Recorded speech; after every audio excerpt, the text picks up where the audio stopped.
Hey, and welcome back to another episode of the 3-Day Workweeks for Millennial Entrepreneurs podcast. I'm your host, Kate Waldo Jones, systems and efficiency expert, lover of streamlining things so that we can work smarter, not harder. And today I am going to give you a little bit of behind the scenes of what we've been working on, because I love these kind of episodes when other people do it on their podcast.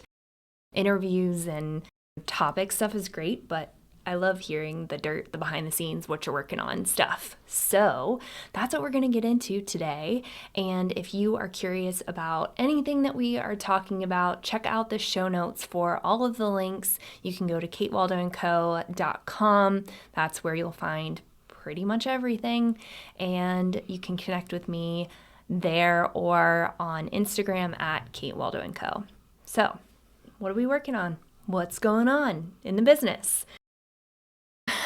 Just to recap, because I don't know how long you've been here, I have several different businesses.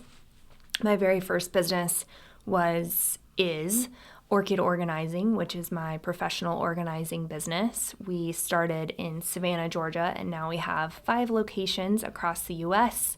We just actually won Best of Savannah for another year, which is crazy. We've either won or gotten runner-up Best of Savannah every single year that we have been in business, which is such an honor.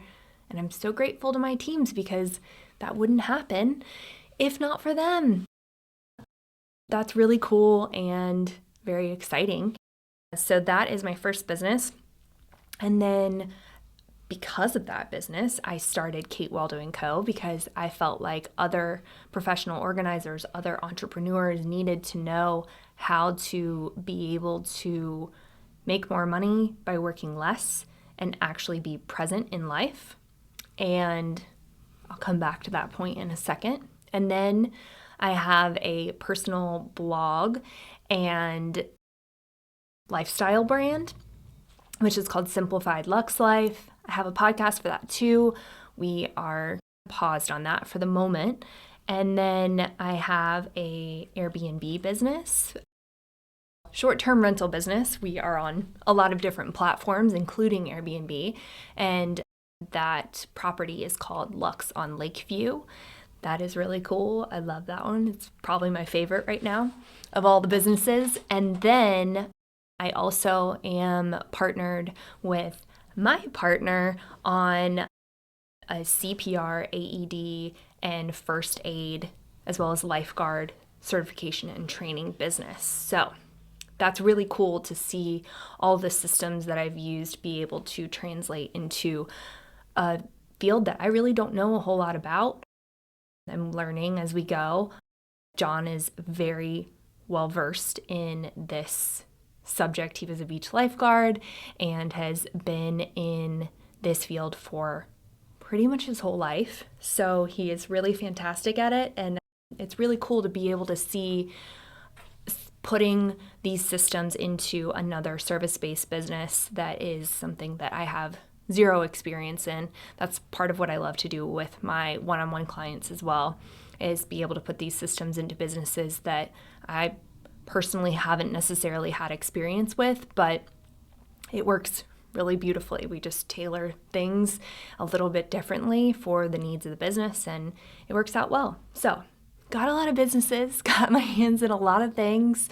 I also have 2 sweet pups, and one of them is 13 years old. We just found out that he has cancer, which is really sad.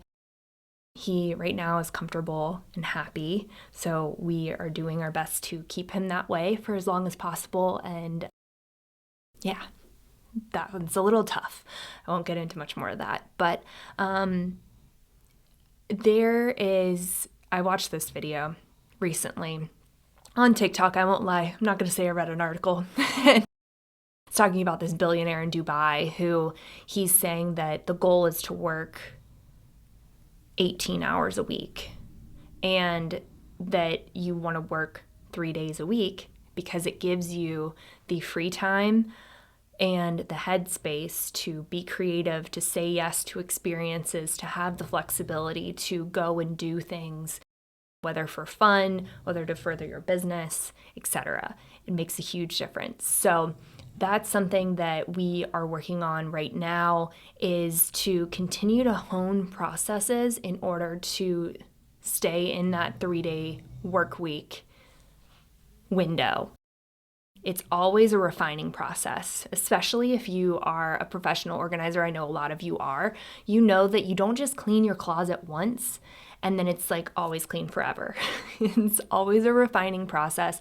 You're always going back through and culling things that are no longer relevant, they no longer suit you, you've outgrown them, whatever that is. So that's a big theme of, I'm always doing that in business, but especially right now with Kate Waldo Co. over the last 6 months, I've been looking at the technology we're using, the systems we're using, the providers we're invested in, all of those tools, systems, softwares that we have, and seeing what is the best fit. Things are moving so quickly right now, especially with technology and AI. Really cool things are happening. So some things are redundant, some things are no longer relevant. That's my main focus, is figuring out, okay, we're trying to be smart about where our output is going, and are these tools actually helping us move the needle on a daily basis in a productive way, so that we can continue to emulate that 3-day work week schedule and that lifestyle, while also maintaining really good profit margins. So that's what's really important to me, is that we don't get so overloaded with tech and technology and all those things that the profit margin's not there. It's fun for me. Part of my job is to test the tech, is to see, does this stuff still make sense? Does it really work for us? There's some really interesting features that are coming out with different softwares that we use. So I'll be interested. There's some that I don't feel like I can make a call on yet, if we're going to keep them or if we're not. For example, I am in love, head over heels, with our video editing software called Descript. I have a discount affiliate link.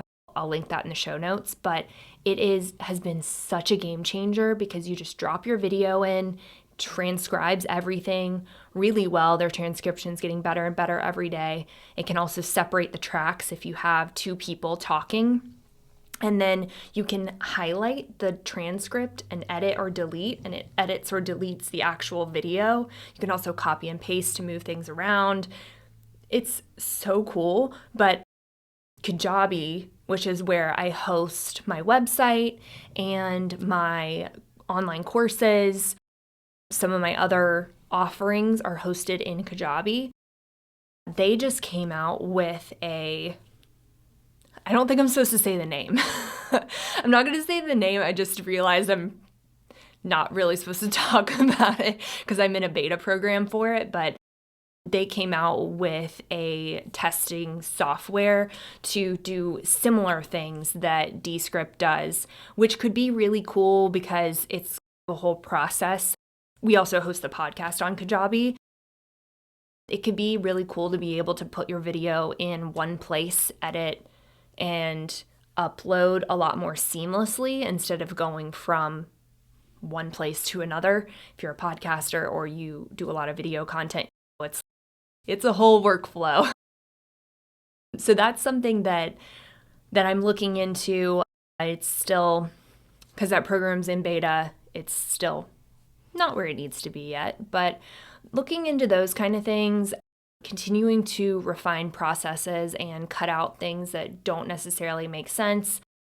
We were using, Later, I think, for scheduling social media content, and what I found was that it was a bit redundant with having Tailwind. Now, Tailwind doesn't necessarily have the same Instagram or Facebook functionalities for scheduling that Later does, but I found that if we're already using Tailwind for Pinterest, it does have some great features where you can just upload one piece of content and then distribute it across your other channels in a pretty easy way. it's not the best. We'll report back on that. If you guys have any process that works really well for you, let me know. That goes across all those platforms. We're using SmarterQ, which I do still use SmarterQ as a scheduling tool for Orchid organizing because we have content that is evergreen content, can be recycled. It's static posts, there's no video. So that is really easy for that to just recycle and keep going. But when you're talking about other social media, as a professional organizer, we don't rely on social media for our leads. It is a really, I can't remember if I've talked about this in another episode, but social media is not a absolute, it's a must. It needs to exist. It's your proof of life, but it's not where we spend our time, effort, and energy to get our leads. We get them through other ways, mainly Google ads and through word of mouth, referrals, in-person things. So yeah, that's why that stayed on SmarterQ, but I found that continuing to recycle content on Evergreen for Kate Waldo Co, because it is largely an online-based business, that was not what we needed anymore. The content needed to be fresh. Sure, I definitely recycle things. Our team recycles content, but reposting the exact same thing doesn't really work for that account. So those are some things that we're working on. We're also working on refining the process for our finances, really tracking. This is something we've been doing over the last year, is tracking where the income is coming from each month from each income stream, because I have too many to count, which is a blessing. I'm very grateful for it.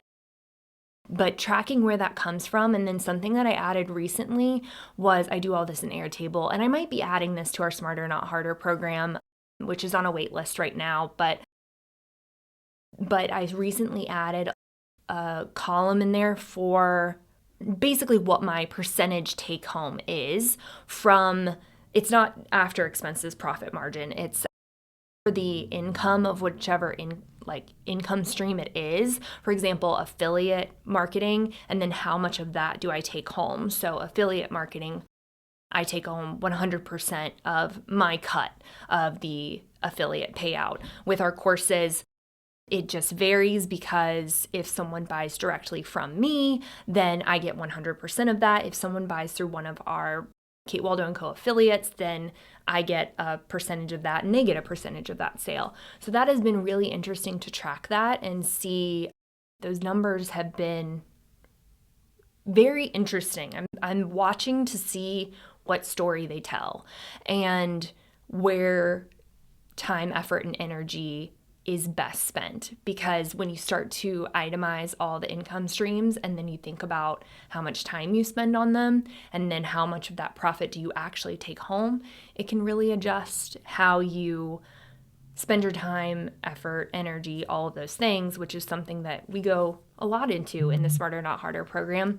I'm continually trying to figure out other ways to make this whole process easier for me. I'm such a visual person, so I've been working a lot in Airtable. It helps me to see things, map things out, look at the numbers, be able to play with the numbers and adjust things. So those are some things that we've been working on. We're starting to have more guests on the podcast. We just had Alex Shin, which was fantastic. I loved having her on. We've got a few other people queued up, and I think that y'all really enjoy those episodes. So let me know if there's anyone that you want to hear from or any topics that you want to hear about. But yeah, so on a personal note, really working to get back into a flow of self-care and all those practices, meditation, fallen off. Not that I haven't done it, but just working to kind of refine what my journaling, meditation, salt baths, all those things. If you want to hear more about self-care, I have a whole episode called Weird Self-Care that actually works, because it does. Yeah, refining those things, also like finding myself as my parents are aging, our pups are aging, feeling like I want to bring everybody close and have everybody nearby. So that's been an interesting like feeling after being such a independent person and living like far away from everybody so that they can't come visit me as often. And feeling the opposite of that and like wanting to have people close and around and all of that. That's what's up over here. If you guys like these episodes, let me know, because you could also be like, I don't care at all, but I find them interesting. So send me a DM on Instagram at Kate Waldo Co. Let me know if you want to hear more episodes like this. Also, if there's some guests or topics that you want me to have on the podcast, I would love to hear it. Everything that we talked about is linked in the show notes of this episode, and you can find me at Kate Waldo Co. on Instagram, TikTok, Facebook I don't really use, and then over on our website, katewaldoandco.com. So we'll see you on the next episode.